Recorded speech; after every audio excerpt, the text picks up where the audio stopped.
to understand that kind is not the same thing as species. Okay, they're different.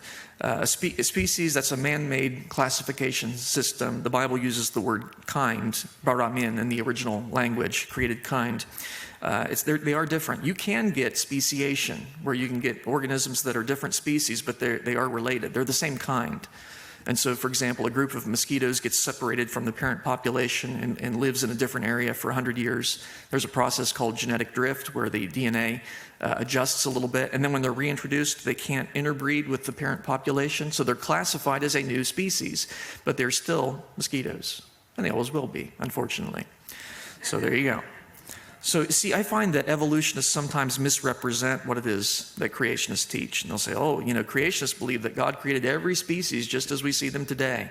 That is not what creationists teach. It's not what the Bible teaches. The Bible does not teach fixity of species, that all animals are exactly the same as they were at creation. They're not. They've changed. Some of them have gone extinct.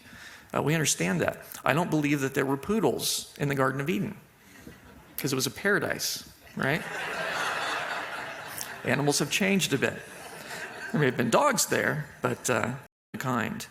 And some of the variations are rather extraordinary. You can get different, the different cats are all related, by the way. The big lion that you see at the zoo and that little thing you come home and pet, they're related. There was only 2 cats on Noah's Ark, and we can demonstrate that through interbreeding studies. We'll come back to that a little bit later. But yes, we believe that God created the original kinds, dogs, cats, and so on, back at creation, and they have diversified into different breeds, sometimes different species, but they're still the same kind as they were originally. And so that's just variation within a kind. Some of them have gone extinct.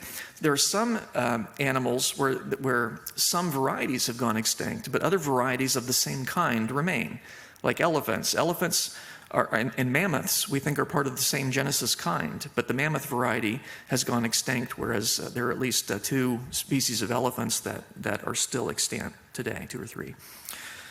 Now, in the evolutionary view, there really aren't kinds, because in the evolutionary view, everything's related, right?